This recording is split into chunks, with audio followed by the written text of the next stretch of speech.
پہلے سے مطالبہ کرتے آئے ہیں کہ الیکشن کرائیے، اسٹیٹ اسمبلی کا الیکشن کرائیے، پارلیمنٹ کا الیکشن تو ہوگا ہی ہوگا، اور باقی جو ایل بی سے وہ الیکشن کرائیے. وہی تو الیکشن سے بھاگ رہے تھے آج تک.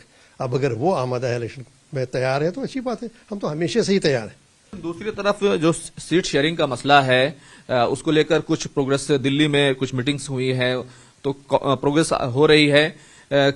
سیدھے طور پر نیشنل کانفرنس کتنی سیٹوں پر چناؤ لڑنا چاہتی ہے؟ دیکھیے بات یہ ہے کہ جموں کشمیر نیشنل کانفرنس سب سے بڑی ایک علاقائی جماعت ہے، تو ہمارا ہر ریجن میں ہمارا مضبوط ہے. تو ہم چاہیں گے کہ پہلی بات یہ پارلیمنٹ الیکشن میں تو ہمارے پاس جو 3 سیٹس ہمارے ہیں جموں کشمیر کی، وہاں پر پہلے ہی ہمارے جو ممبران ہیں وہ پارلیمنٹ میں ہیں، تو اس پر تو کوئی نیگوشیشن کی بات ہی نہیں. بلکہ مجھے توقع ہے کہ اپنی قیادت سے کہ وہ ادھم پور کٹھوا کی سیٹ کے لیے بھی اپنا دعویٰ پیش کرے، کیونکہ ہمارا مضبوط ہے وہاں پر.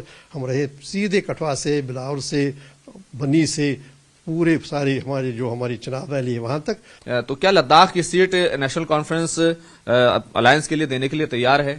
دیکھیے وہ تو قیادت کا فیصلہ ہے، لیکن میں چاہوں گا ایک بات تو بالکل ایک اصولی موقف ہمارا ہے کہ جہاں پر ہم ہیں اس وقت پارلیمنٹ میں، جو ہمیں جیتی ہوئی سیٹیں ہیں، جہاں ہم نے جیت درج کی ہے، وہ تو اس پر کوئی نیگوشیشن ہوگی نہیں، اس پر کوئی بات چیت ہوگی نہیں. ہاں ان سیٹوں پر جن پر وہ بی جے پی جیتی ہوئی ہے وہاں پر ہم کیسے یہ آپس میں سیٹ شیئرنگ کریں.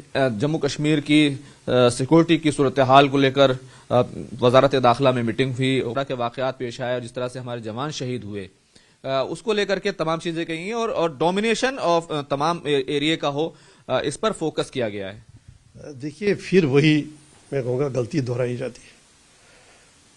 یہ ایک سیکورٹی پرزم سے سارے معاملے کو دیکھا جا رہا ہے. وہی غلطی ہو گئی جو 5 اگست 2019 کے فیصلے ہے. یہ کہا گیا کہ یہ کسی ایک وجہ سے یہ سارا جو وہاں پر اس وقت جو انسرٹنٹی ہے یا تشدد ہے وہ کسی ایک وجہ سے، یہ اس وجہ سے کہ وہاں پر جو 370 جو ریفلیکٹ کرتا